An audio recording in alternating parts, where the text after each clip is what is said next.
نبی پاک صلی اللہ علیہ وسلم کی حدیث ہے مسلم میں طبرانی میں، حضور نے فرمایا آؤ میں تمہیں پچھلے زمانے کے ایک ایماندار نوخیز ولی اللہ کی بات سناؤں۔ پچھلے زمانے حضور نے فرمایا پچھلے زمانے میں ایک بادشاہ جادو کے زور پہ حکومت کرتا تھا۔ جب وہ ایک جادوگر اس نے رکھا ہوا تھا تو جادوگر اس کو جادو بتاتا، وہ جادو کے زور پر حکومت کرتا۔ جادوگر بوڑھا ہو گیا تو کہنے لگا بادشاہ کو نوجوان میرے پاس بھیج دے، اب میں بوڑھا ہو گیا ہوں، میرا پتہ کوئی نہیں کب مر جاؤں۔ ایک نوجوان کی ڈیوٹی لگائی، بڑا زیرک سمجھدار، اپنے رعایا میں سے چن کے جو ذہین فطرت مزاج بچہ تھا وہ اس نے لگایا۔ اللہ کے محبوب علیہ الصلوۃ والسلام فرماتے ہیں بچہ جادو سیکھنے لگا، وقت گزرنے لگا۔ بچہ جب جادو سیکھنے جاتا تو رستے میں ایک راہب بھی تھا جو انجیل جانتا تھا، وہ اللہ اللہ سکھاتا، لوگوں کو حضرت عیسیٰ علیہ السلام کی تعلیمات سے آگاہ کرتا۔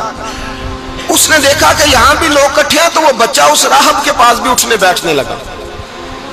اب جب اس کے ساتھ اس کی گفتگو بڑھنے لگی تو اس کو باتوں میں لذت آنے لگی۔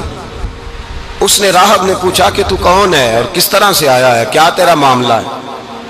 اس نے کہا جی میں جادو سیکھنے جاتا ہوں، آپ کی باتیں مجھے بڑی اچھی لگتی ہیں۔ اس نے کہا دین سیکھ، جادو سیکھنے والے کافر ہو جاتے ہیں، قرآن و حدیث سیکھنے والوں کو اللہ کامل ایمان عطا فرماتا ہے۔ فرمایا یہ سیکھ۔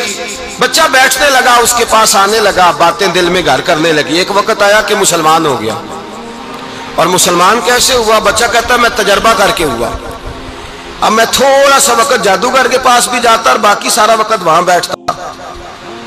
میں ایک دن جا رہا تھا تو رستے میں اژدہا تھا، بہت بڑا سانپ تھا، رستہ روک کے کھڑا تھا۔ یہ حضور نے بیان کی حدیث۔ نبی پاک صلی اللہ علیہ وسلم فرماتے ہیں بچہ کہتا ہے کہ رستے کے اندر سانپ ہے، رستے بند ہے، لوگ چھتوں درختوں پہ چڑھے، ہراش ہے۔ کہتے چھوٹا سا روڑا میں نے اٹھایا تو میں نے کہا اللہ اگر جادوگر سچا ہے تو اسے مار دے۔ چھوٹا سا روڑا میں نے پھینکا، اژدہا کوئی نہ مرا۔ پھر چھوٹا روڑا اٹھایا، میں نے کہا اللہ اگر وہ عالم سچا ہے تو اسے مار دے۔ اب جب میں نے روڑا مارا تو اژدہا مر گیا۔ میرے اندر سے گواہی آئی نہیں دین کی باتیں سچی ہیں، نہیں قرآن کی باتیں اسلام سمجھانے کے لیے عرض کر رہا ہوں، اگرچہ اس دور میں انجیل تھی، اللہ رسول کی باتیں اچھی ہیں۔ کہتے میں مسلمان ہو گیا، اب میں نے راہب کے پاس ہی رہنا شروع کر دیا، جادوگر کے پاس چھوڑ دیا۔ اس بچے نے آنا، بادشاہ پوچھتا کہاں زیادہ وقت گزارتے ہو تو وہ بات گول کر دیتا۔ وقت تیزی سے بڑھنے لگا، اللہ نے اس نوجوان میں طاقت پیدا کر دی۔ اب وہ اس کے اندر نا اللہ نے توانائی روحانیت پیدا کر دی، ابھی جوان ہے، 14-15 سال عمر ہے۔ اللہ نے اب جو بیمار بھی آتا وہ دعا کرتا تو اللہ صحت عطا کر دیتا، جو بھی آتا۔ بادشاہ کا ایک درباری تھا، بادشاہ کو پنکھا جلتا تھا، وہ اندھا ہو گیا، کوئی ایسی تکلیف آئی کہ نابینا ہو گیا، بڑے علاج کرائے شفا نہیں ہوئی۔ کسی نے اس بچے کا پتہ بتایا کانوں میں، اس کے پاس گیا تو بچہ کہنے لگا شفا تو ہو جائے گی پر کلمہ پڑھنا پڑے گا، مسلمان ہونا پڑے گا، جس پیغمبر کا میں غلام ہوں تجھے بھی بننا پڑے گا، دین پہ عمل کرنا پڑے گا، اللہ شفا دیتا ہے۔ اس نے کہا تو مجھے کلمہ پڑھا، مجھے شفا دے، میں تیار ہوں۔ اس نے کہا شفا تو اللہ دیتا ہے۔ اس نے اللہ تبارک و تعالیٰ کا ذکر کر کے دعا مانگی، یہ مسلم شریف میں حدیث ہے، طبرانی میں موجود ہے۔ اللہ نے اسے شفا دی، اس نے کلمہ پڑھنا شروع کر دیا۔ یہاں ایک نقطہ لکھا ہے ہمارے علماء نے، کہتے ہیں جب اللہ ولایت عطا کرتا ہے نا تو یہ سفید بالوں والے کا حصہ نہیں ہوتی۔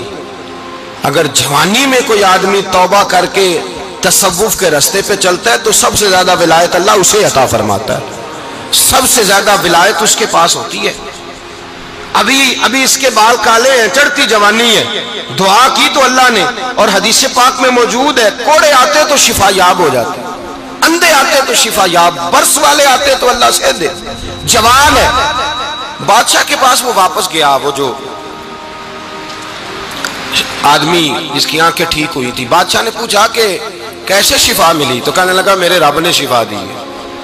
بادشاہ سجدے کراتا تھا، اپنے آپ کو منواتا تھا، معاذ اللہ، کہنے لگا میرے علاوہ کون رب ہے؟ اس نے کہا وہی رب ہے جس نے تجھے پیدا کیا ہے، اور وہی رب ہے جس نے مجھے اندھے کو آنکھیں دی ہیں، وہی ہے میرا مالک۔ کہا اچھا تو مجھے نہیں مانتا؟ کہا نہیں میں اپنے رب کو مانتا ہوں۔ بادشاہ نے اسے سزا دی، ستایا، اس نے بچے کا پتہ بتایا، پر بچے کو بلا کے ستایا تو اس راہب کا پتہ بتایا، راہب بھی قتل ہو گیا، نابینا بھی قتل ہو گیا۔ بادشاہ نے کہا سپاہیوں سے اس بچے کو لے جاؤ اور پہاڑ کی چوٹی پہ جا کے نیچے پھینکو تاکہ مر جائے۔ بچہ پہاڑ کی چوٹی پہ گیا تو ہاتھ اٹھا کے کہنے لگا یا اللہ میرے لیے نہیں اپنے لیے، میرے لیے نہیں اپنے لیے انہیں اپنی قدرت کے جلوے دکھا، میرے لیے نہیں۔ اللہ کے بندے اپنی جان بچانے کی دعائیں نہیں مانگتے، اپنے لیے انہیں اپنی قدرت کے جلوے دکھا، یہ دعا مانگی۔ جتنے لوگ ساتھ آئے تھے وہ سارے زمین پہ گرے اور سب مر گئے، پہاڑ سے گر کے مر گئے۔ بچہ واپس سیدھا بادشاہ کے پاس کہنے لگا لو بھائی میرے رب نے مجھے بچا لیا ہے۔ جوان کا ایمان دیکھو، میرے رب نے مجھے، بولو میرے اللہ نے مجھے ایمان کی گواہی دے رہا ہے، میں بچ گیا ہوں، تو جھوٹا ہے، میرا رب سچا ہے۔ اس نے کہا لے جاؤ اس کو دریا میں، کشتی میں بٹھاؤ، بیچ دریا کے جا کے دھکا دے دو۔ بیٹھے کشتی میں، دریا کے بیچ گئے، اور جب جا کے وہاں اس کو دھکا دینے لگے تو اس نے کہا اللہ میرے لیے نہیں اپنے لیے انہیں اپنی قدرت کے جلوے دکھا۔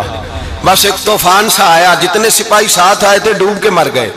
وہ بچہ اٹھا اور سیدھا پھر بادشاہ کے پاس، اسی کے پاس کہنے لگا لو بھائی میرے رب نے مجھے بچا لیا ہے، تیرے پاس آیا ہوں۔ وہ کہنے لگا تو کیا مصیبت میرے گلے پڑ گئی ہے، کیسے جان چھوٹے گی؟ تو بچہ کہنے لگا اگر تو مجھے باندھے درخت کے ساتھ اور سارے ملک کو بلائے، لوگوں اکٹھا کرے، پھر تو مجھے تیر مارنا، میں تجھے بتاؤں گا کیسے مارنا ہے، میں مر جاؤں گا۔ اللہ کا بندہ نوجوان ایمان دیکھو، مرنے کے طریقے بتا رہا ہے، میں تجھے بتاؤں گا میں کیسے مروں گا۔ یہ بات کہی، بادشاہ نے سارا مجمع جمع کیا، ملک سارا باہر آ گیا، درخت کے ساتھ باندھ دیا۔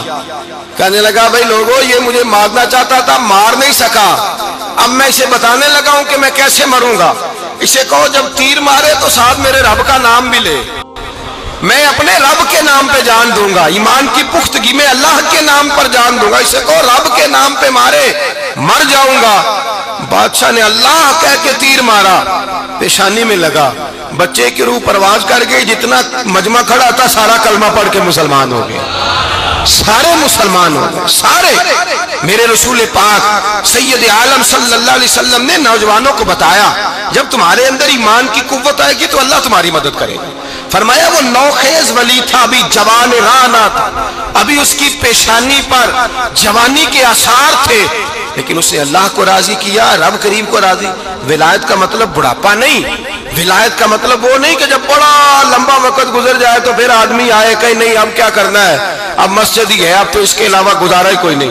تو اس وقت کا آنا اللہ کی بارگاہ میں قبول تو ہے، لیکن شاباشی اسی کو ملتی ہے جو جوانی کا وقت آئے، جو عین اس وقت آئے جو وقت